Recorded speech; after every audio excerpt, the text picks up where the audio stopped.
Olá, pessoal! Bem-vindos ao canal Fé, Filosofia e Cultura, onde nós abordamos assuntos relacionados à religião, à filosofia e à cultura de maneira geral. Meu nome é Caroline Zanardo. Eu gostaria de convidar você que não é inscrito no canal a se inscrever, ativar o sininho de notificações, compartilhar este conteúdo com seus amigos, deixar o seu like e o seu comentário, que são atitudes muito importantes para que este canal se torne cada vez mais relevante e alcance o maior número de pessoas possível. Muito obrigada a todos pela compreensão. Bom, pessoal, hoje a gente vai fazer uma explanação e uma reflexão sobre o importante livro escrito pelo escritor André Maurer, que é um livro muito importante para nós que somos cristãos, católicos, e que acreditamos que a nossa salvação vem realmente de Deus e de Cristo, que é o nosso Redentor. Então, o livro ele vai falar basicamente sobre uma das principais virtudes que um cristão deve cultivar para que ele possa realmente ser uma pessoa digna diante dos olhos de Deus, principalmente. O livro que nós vamos discorrer, então, é esse aqui, A Humildade, a Beleza da Santidade. Como eu falei, é um livro muito interessante que ele vai, então, abordar sobre realmente os principais tópicos relacionados a essa importante virtude que é a santidade, Esse livro ele é da editora Clássicos, Muito interessante, então, esse livro. Bom, o que essa obra ela vai discorrer basicamente? Essa obra, Beleza da Santidade, da Humildade, ela vai realmente dizer que a única maneira de nós sermos pessoas dignas diante dos olhos de Deus é se nós formos pessoas humildes. A humildade, ela é, como diz o próprio título do livro, a porta da santidade. Se nós quisermos sermos pessoas valorosas, pessoas que realmente queiram buscar o céu, que queiram viver uma vida que vale a pena, você precisa primeiro entender que, para que você possa, tem até uma frase famosa que fala assim, que para subir a montanha da sabedoria é preciso primeiro descer pelo vale da humildade. E o que é a humildade? A humildade é aquilo que nos faz pessoas melhores. E a humildade não significa você só se humilhar diante dos olhos de Deus. E também o conceito de humildade não é aquele que muita gente acredita, que a humildade é você morar numa casa humilde, A pessoa fala, ela é tão humilde porque ela é uma pessoa que tem uma casa muito simples, uma pessoa pobre, ela é humilde, A gente costuma às vezes dar essa noção de humildade com simplicidade ou com falta de recursos financeiros. Aí a gente associa aquela pessoa que é pobre, ou que mora numa casa simples, que não tem recursos financeiros, como uma pessoa humilde. E não necessariamente seria esse o conceito de humildade. O conceito de humildade é muito além disso. Como eu disse, o conceito de humildade está muito relacionado com a questão cristã mesmo da coisa, com a questão de você ser uma pessoa valorosa e virtuosa. Porque você pode ser pobre financeiramente, não ter recursos financeiros e morar numa casa muito simples e você ser orgulhoso. Porque o orgulho não significa simplesmente uma pessoa que tem posses financeiras. O orgulho é uma condição eminentemente espiritual. O orgulho é você ser uma pessoa soberba, é você ser uma pessoa que se acha muito importante no mundo, uma pessoa que se acha assim muito superior até aos outros, uma pessoa que se acha dona da verdade. O orgulho está muito relacionado com o fato de você querer se achar o dono da verdade.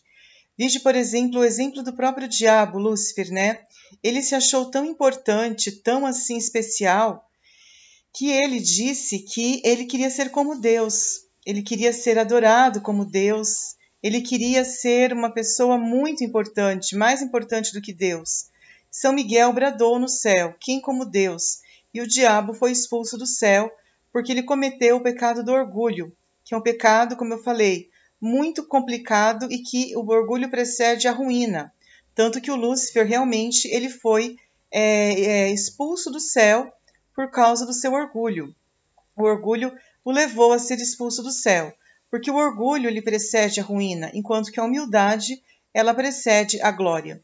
Então, isso mostra que uma pessoa orgulhosa, uma pessoa soberba, uma pessoa que ela despreza os outros, porque o orgulho está muito relacionado com um sentimento de autoestima muito elevado, que a pessoa consegue só olhar para si mesma e ela não consegue olhar para o próximo, ela não consegue ver as virtudes do próximo, ela não consegue, sobretudo, valorizar o seu irmão. O orgulhoso ele costuma se achar tão superior que ele quer ser adorado. Não só ele despreza os outros, como também ele quer ser adorado, como também ele se acha um Deus, digno de adoração. E isso é um pecado que se contrapõe totalmente ao cristianismo, porque o cristianismo é a religião da humildade. Então, para quem é cristão, a humildade deve ser a principal virtude a ser cultivada, que se contrapõe ao orgulho. E tanto que, em função do pecado de orgulho de Lúcifer, que foi expulso do céu, e depois de Adão, que sucumbiu à tentação oferecida por Lúcifer para comer do fruto proibido, o fato do Adão ter comido aquela maçã mostrou um orgulho muito grande do Adão, porque o Adão deveria ter tido a humildade de não comer aquele fruto, ter falado assim, não, Deus nos proibiu de comer esse fruto, porque esse fruto foi proibido, é uma lei que Deus determinou, e nós devemos cumpri-la. Mas ele acabou caindo na lábia do diabo e acabou, então, pecando por orgulho também. Por isso que a situação da humanidade ficou muito complicada. Não bastasse a revolta de Lúcifer no céu e depois o orgulho também de Adão, né? Deus, ele viu que a humanidade ela estava numa situação muito complicada. Então, a humanidade ela acabou sendo amaldiçoada por Deus. Deus, ele amaldiçoou aquela humanidade que pecou por orgulho, porque o orgulho, como eu falei, ele precede a ruína. E depois que Adão pecou lá no paraíso, o que Deus ele falou para Adão? Ele falou, Adão, porque você pecou, você será expulso do paraíso.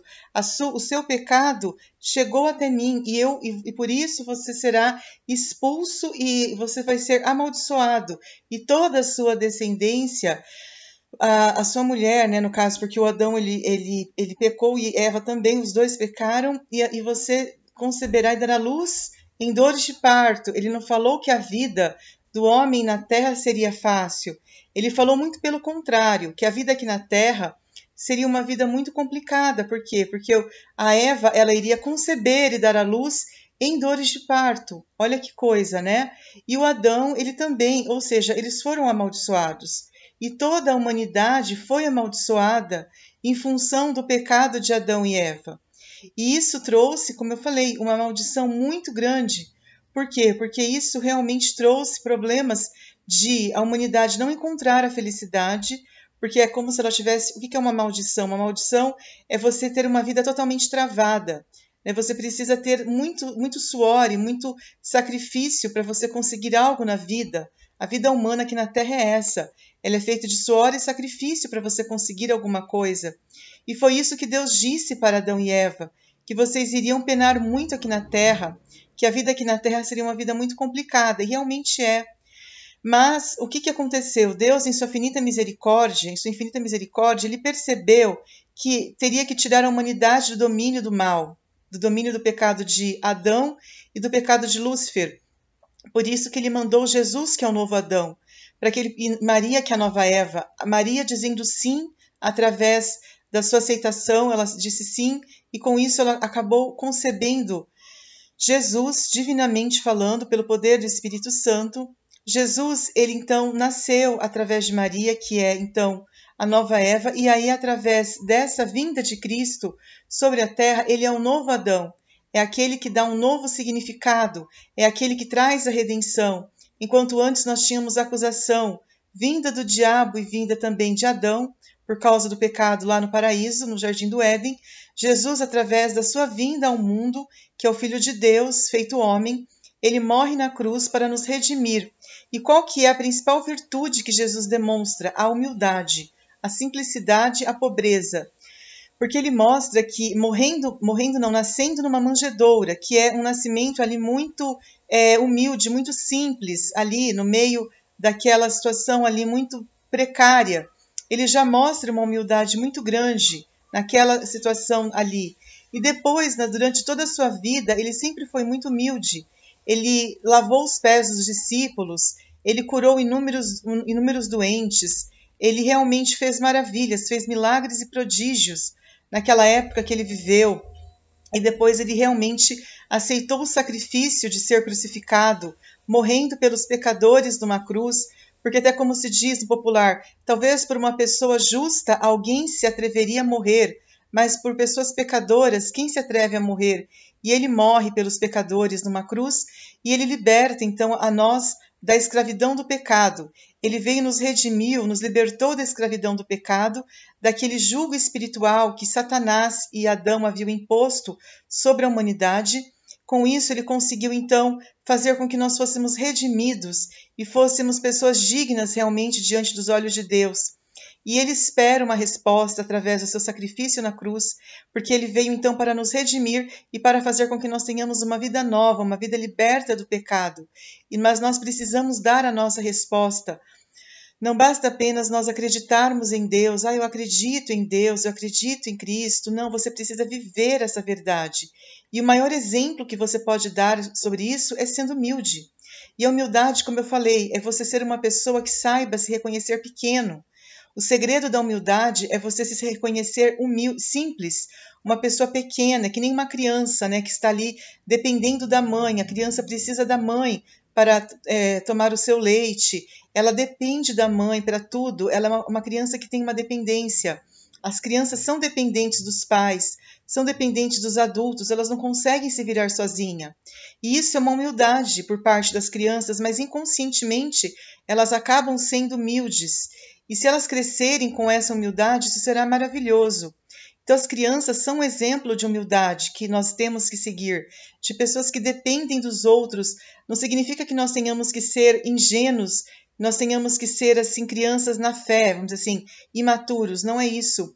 Não é esse conceito de imaturidade quando a gente se fala das crianças que são humildes, mas é um conceito da dependência de quem? De Deus. Humilde, quando a gente dá o exemplo da criança, é porque ela depende dos outros, mas não no sentido de que ela é um fardo para os outros, não é nesse sentido. É no sentido de uma dependência que significa que ela precisa do outro, ela não consegue fazer tudo sozinha.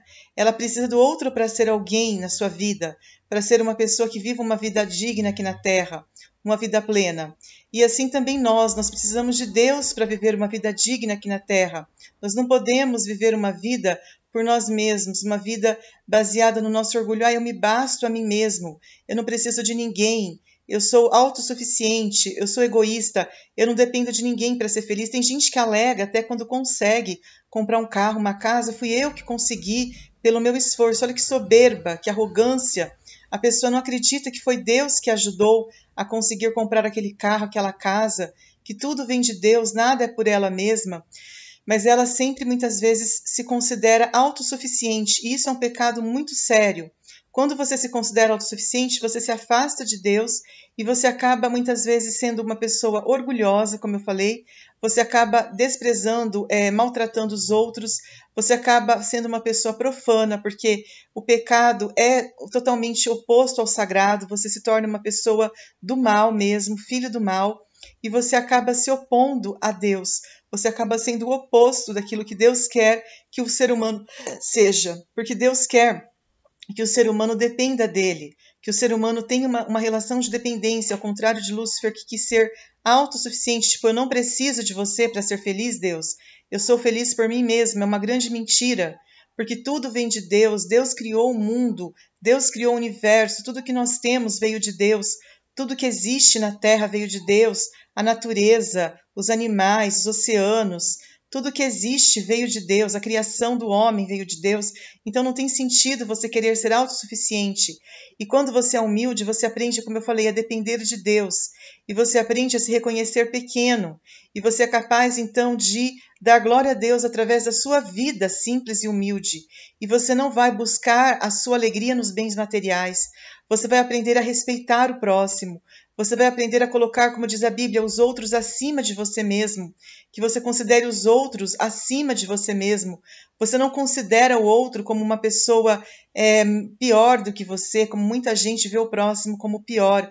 Você o considera como igual a você. Você trata as pessoas como irmãos, como pessoas iguais a você, sem diferença. E essa é a grande vontade de Deus.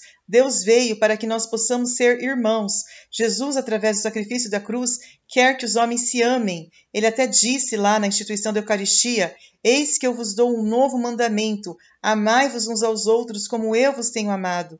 E o grande segredo para que nós possamos amar os nossos irmãos é você ser humilde, é você ser servo, não você ser senhor, não você ser uma pessoa que se acha autossuficiente, que se acha muito especial, como muita gente se acha no mundo hoje em dia. As pessoas não têm aquela humildade que é bíblica, aquela humildade que Cristo quer que elas tenham. Elas se consideram muito especiais, muito superiores, inclusive até a Deus. Olha que arrogância. O que o diabo não faz no coração dessas pessoas que querem ser como Deus mesmo. Olha que arrogância, que falta de humildade. E nós precisamos, então, mudar a nossa mentalidade. Nós precisamos exorcizar essa mentalidade mundana e pecadora de que você acredita que você é importante por si mesmo. Você não é ninguém se não for Deus que te sustente, que se não for Deus que dê a sua graça sobre você. Então, esse livro, ele realmente é um manual para que nós possamos ser cristãos autênticos, para que nós não sejamos enganados pelo mal, para que nós não sejamos enganados pela malícia do mundo. Então eu agradeço a todos pela atenção, era isso que nós tínhamos para falar. Espero que todos tenham gostado desse conteúdo. Um grande abraço e até a próxima. Fiquem todos com Deus. Tchau, tchau.